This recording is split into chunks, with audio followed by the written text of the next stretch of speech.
I used to feel extremely guilty and anxious about not being able to speak the Mayan language that my family speaks.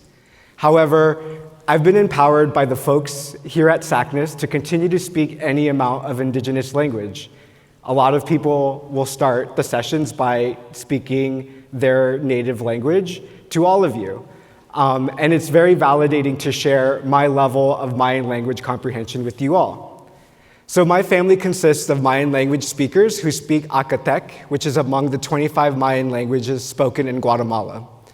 So I know a few phrases like techi or hola, hello.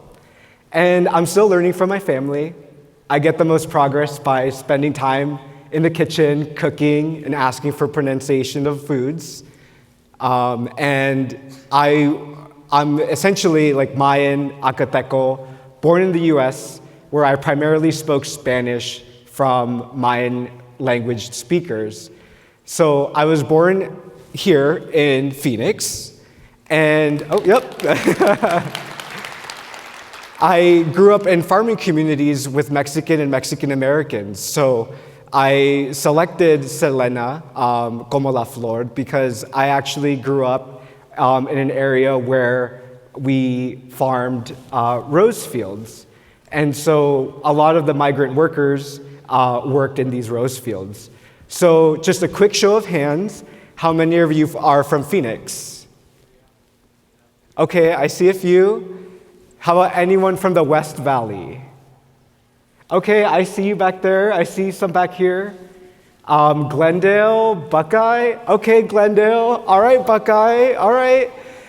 So this is a picture of rose fields in Litchfield Park. So we grew up in former campos that were established by migrant farm workers a few generations before my family emigrated from Guatemala. So I identify culturally with Chicanos, but ethnically always indigenous. And this is why I felt connected to SACNAS.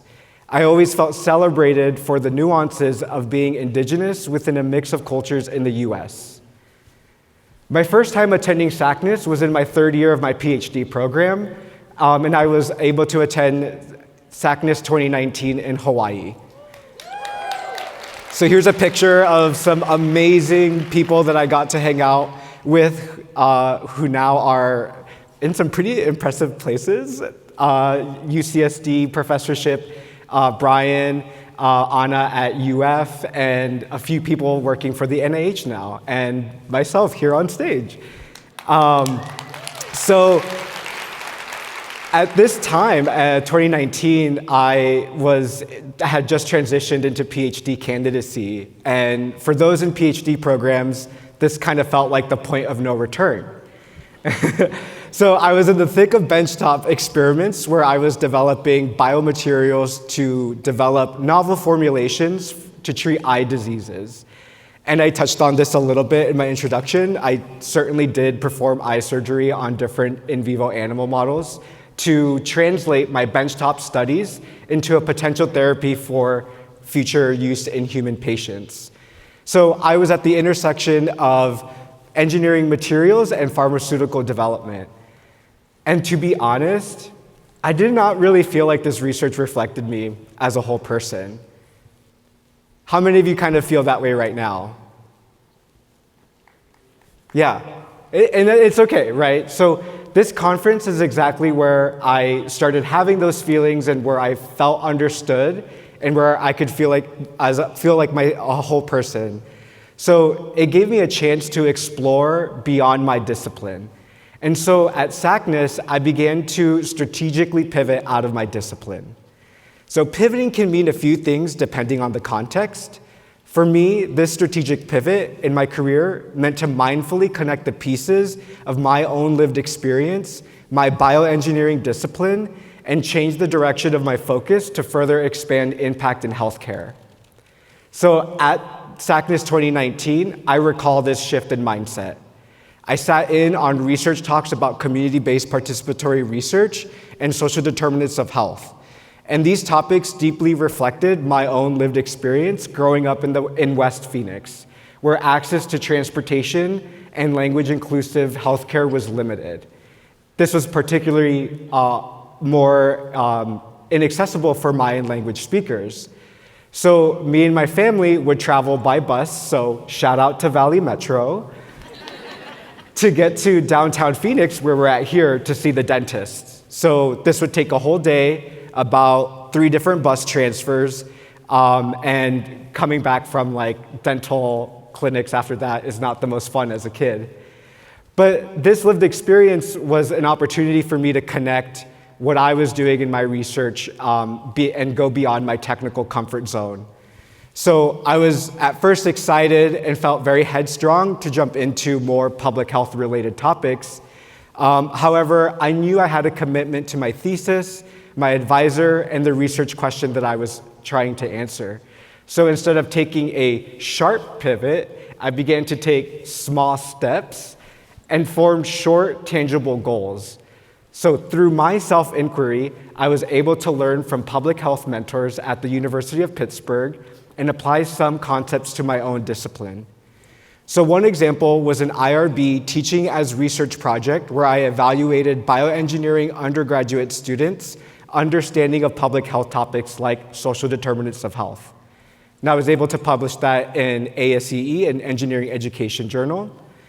Additionally, I was able to work with social science researchers and engineering students to write a science policy memo that was highlighted by SACNAS in 2022. And so thank you. So I simultaneously finished out my research aims in the lab and finished grad school, and I was faced with another opportunity to pivot. Postdoc, teaching faculty, science policy fellowship. I felt like I could do anything, especially since I defended during the pandemic in 2021. So, but I had a lot of challenges in communicating such multidisciplinary projects. I was told that I wasn't engineering enough, I was not enough public health, yet I continued to share my experiences as ideas as forms of leadership. And I believed in myself as a leader in the margins of these disciplines. So this actually led me to my current role as staff engineer at Becton Dickinson & Company, which is a top 10 global medical device company. But an interesting part of my role is that I'm part of the Technology Leadership Development Program, where I relocate to 3 different business segments across the company. So each role gradually increases with new responsibilities. So during the interview process, I articulated my strategic pivot into different multidisciplinary projects and was recognized by the program leaders for my novel ideas. So my first role was as strategic innovation lead for our material science group in Salt Lake City, Utah. And I was able to leverage my biomaterials research network to form collaboration between industry and academia. So that's actually in this picture, that's a former committee member of my thesis at the Society for Biomaterials Conference in 2023. And in addition, I've stayed active in SACNAS as a professional by hosting a design thinking workshop at SACNAS 2023 in Portland, Oregon. So thank you. So pictured here is my cousin, Malin, who is a fluent Akateko speaker, and she's also an associate director for a nonprofit that supports Mayan language interpreters in Portland, Oregon. And so this spring, I actually moved into my second rotation back to Phoenix. So this is a bit of a homecoming for me. I pivoted out of strategic innovation and into product development for our interventional segment. A new team, a new role, a new opportunity to grow. And this homecoming means a lot to me. It's been 8 years since I lived in Phoenix, and I'm closer to home, and I'm able to share these messages with you on this stage in my hometown. And so these images are pictures of my mom and dad in the rose fields that they worked in for many years. And this is also a picture of me and them as I finished my PhD. I didn't walk for my PhD, so I just celebrated by having a backyard barbecue. So I was actually able to invite my mom, who is sitting in the audience.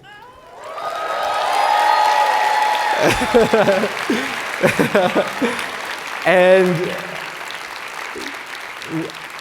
so that sheet mom, hello mom, hola mom. She's been very excited, like showing everyone on Facebook she's out here. And we've certainly come a long way from the rose fields in our backyard. And I'm relishing in the renewed time I have with my family. But in a year or so, I will have to experience another career pivot as I'm part of this leadership development program. I'll have to adapt, shift cultures, learn on the fly, and reevaluate what it means to be a leader. I'm able to maintain my flexibility during pivots because of the resilience and adaptability of my community. My leadership has always been rooted in the lived experience of indigenous farm workers in the US. We've had to navigate complex systems, immigration, higher education, healthcare, transportation, over and over again.